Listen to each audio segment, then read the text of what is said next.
Right guys, time to finish off the Rallypoint series with Game 7, the final round, and still there with 4 wins, 2 losses. I expected to face somebody that was really doing well in the tournament, who was likely to provide a huge challenge, and I was surprised to be up against a guy called JJ, who had come around to my place a number of weeks back to play 6 games back-to-back on a Sunday.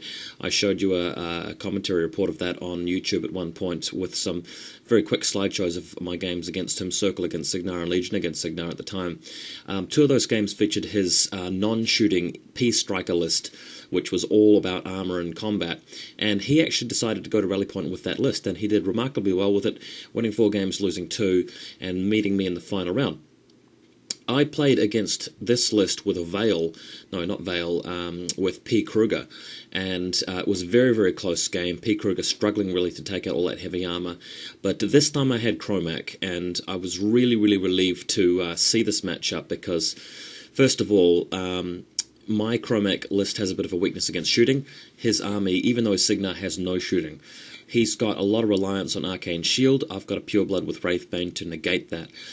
The strength of his army is on winnable scenarios where you can camp the objectives, feet, and be untouchable, but we're playing Revelation, and that was really a good thing for me, because with Revelation, if he moves up and in the second turn where we can start scoring, I've contested it with some, like a shifting stone or something, it moves to the next turn for him to actually take advantage of his position there and capture a flag, and then only after that can he actually start scoring from both flags.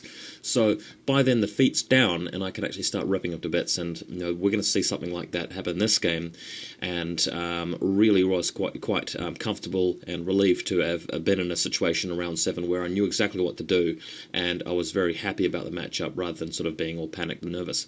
But here we are, Kromac taking second turn, deploying dead center. Lord of the Feast forgot to deploy him until after the photo was taken, and Cygnar on the opposite side. If we go to the next photo, you can have a look at the Cygnar deployment. We've got Sword Knights and Rowdy to the right, and Stormclad and Stormblades to the left, with Lancer and Black 13th in the middle, along with support solos there. pStryker hanging back through the middle, probably heading up to that big wall in the centre of the field. Next image, Cygnar taking first turn. I've put my prey target for the Wolfriders on the Stormblades themselves on the top of the photo there, and really just a matter of him running forward as fast as he can. He knows that he's going to be feeding turn 2, because that means that I can't attack him straight away in that turn. I've got to wait and then attack him afterwards, and by that time he's really well entrenched on the objectives. But he's likely to be a sitting duck after he's moved up there, that's the thing. Going to the next photo, Lord of the Feast. I actually had an awkward moment here where he'd played his first turn, and I then realised I hadn't deployed the Lord of the Feast, so I said to him, look, I've screwed up here, you can deploy the Lord of the Feast wherever you like, so long as he's in a normal location where you'd expect him. And my opponent was like, yep, fine, that's cool. We got along well, so he let me off the hook there and just let me deploy the Lord of the Feast somewhere in the centre there. So that's how that worked out. Next image, pEiryss rather than pEiryss, a bit of a funny one in his list, running here behind some ruins, but although I didn't take a photo of it later, in my first turn I was able to move my Pureblood up and spray him and barely get the 10 inches boost to hit. Sprays ignore stealth, and Iris was no more, so that was a really nice way of getting rid of that solo who was going to be annoying later on, I could tell. Next photo, in my first turn, because he'd run his Sword Knights up and because they hadn't been under the feet just yet, I put Wraithbane on the Lord of the Feast and used his Raven to actually attack. He's within reach range of 5 models here, but due to very poor dice rolls, I only managed to kill 2 Sword Knights. But I was happy with this move. The reason why I was happy about it is because in his next turn he has to run to the objective and he has to feat. Anybody that he leaves behind to actually deal with the Lord of the Feast is going to be a straggler. He's not going to be there to sort of hold the line against my inevitable counterattack. So I was interested to see whether he pulls back some of his Sword Knights or maybe Rowdy or the Black 13th, rather than sending them up to deal with my army, allowing me to actually deal with less of his army at one time. So although it looks like the Lord of the Feast is going to be easily killed here, he hasn't died in vain. Next image, really just hanging back with the rest of my army. He's got Snipe, which he can put onto his Stormblades, so I was a bit worried that they'd walk forward and then shoot some long-range shots at the Wolfriders, which potentially could be a bit of a problem. Wolfriders don't really need to do too much. I don't really need to worry about the right-hand flank for a while, because I know that on the left-hand flank I'm going to be contesting that objective for a little bit, and the right-hand side objective is not going to be a worry for some time just yet.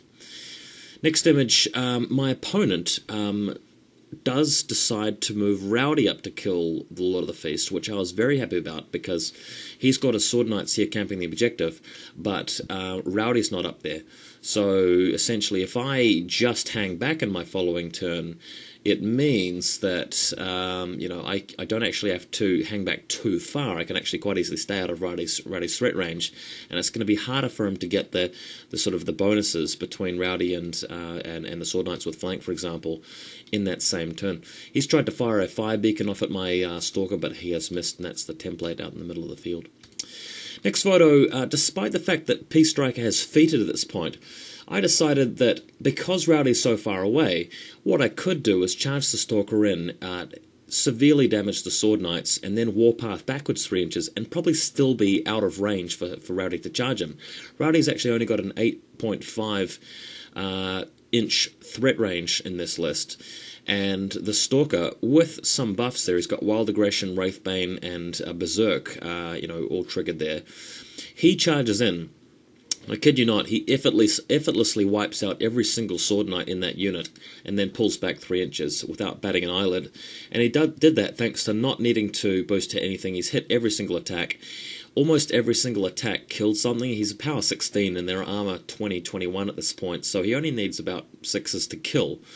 And every time he misses, fails that, he just gets to buy another attack. So, generally 55-60% of his attacks are going to hit, kill rather. He's never going to miss. He's mat 6 with 3 dice, so that's no problem either. So really quite happy about that. Wiped out every single Sword Knight. It meant that he wasn't even on the objective at the end of that turn. So that's a big one-up play for me there. Next photo, this is the situation. The Stalker's pulled back 3 inches. It looks like Rowdy is just barely within range, but if you look at the position of the Gnarlhorn, I've moved him up, still clipping the forest, but in a position where if Rowdy comes to that sweet spot exactly in front of the Stalker where he's in melee range, he should be within 6 inch range of the Gnarlhorn to countercharge, thus me laying a trap for him, which he can see that. Now, we were even talking about it. But I was quite happy with that play, because it meant that even if Rowdy went in, the Gnarlhorn would shut that down. So Rowdy's actually been neutered here, and on the right-hand side of the field, I just have to hang back, just not doing anything there, because the Stormblades don't want to come too close, otherwise my Stalker will wreck them, and if they stay back, they can't shoot at me, and I can just wait for him to, lose units. He's lost a whole unit of Stormblades, Sword Knights, and his feet will go down after this turn. Next image, Rowdy has decided to hang back in his turn. So after generally a turn of him doing very little, I think he tried moving the Lance route, but he was in range of Bestial, so he couldn't channel. The Stalker was actually able to charge Rowdy after being moved by Warpath. Actually, no, he charged Rowdy without being moved for Warpath, and this is with Primal, mind you. So he wrecked Rowdy with 2 or 3 hits, and then used Warpath to move over and actually kill Runewood and one of the Black 13th guys. So amazing value out of that Stalker, and really putting me in a dominant position. Next photo, that's where the turn ended up. I'm just hanging back here. I've used the Pureblood to spray one of the Black 13th guys. Everybody else is just staying in position. And the Stalker on the top left, although he may get picked off at this point, doesn't really matter, because that flag still hasn't been captured. So nobody can capture from the right-hand side flag at this point. And it's just a matter of me sort of squeezing the army around his throat at this point. Next image, the Lancer charges the Stalker, but after being hit by Earthquake from Striker. Everybody tries to double team the Stalker at this point, but somehow he manages to live with a few boxes left. So if you go to the next photo, this is where all hell breaks loose. On the right-hand side of the field, I've sent another Primal Stalker up to destroy the Stormclad. I've wrecked a lot of the Stormblades at this point. Kromac feated and used about 9 or 10 Fury just to heal the Stalker on the left, so he's back up to half health. The Gnarlhorn has charged in against the Lancer, and I've run the Wolfriders 18 inches just to engage the Stormblades to slow them down a bit.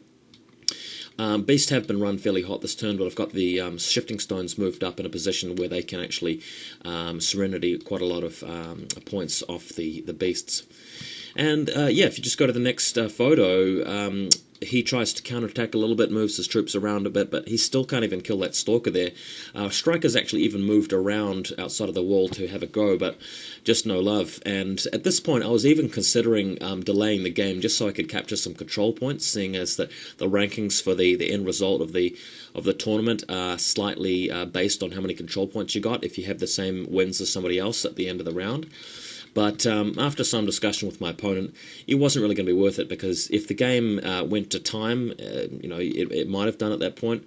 There's a small chance that I wouldn't really get the caster kill point, for example. So going to the next photo, the Stalker moves up and smashes pStryker into the ground dead. So, really enjoyable game for me, maybe not so much for my opponent. He did make a few mistakes, had a little bit of bad luck, but in general it was a great matchup for Kromac, and I'm glad to have finished the tournament with 5 wins, 2 losses. And as fate would have it, that actually meant that I came 5th, which I was extremely proud of, very happy with. My goal for this tournament was to do better than I did at the Call to Arms tournament in Wellington. I certainly achieved that. The player that came first again was Chris, my friend who plays Cygnar. Got me into the game. You've heard a lot about him and seen him in a couple of battle reports. So Chris took it out.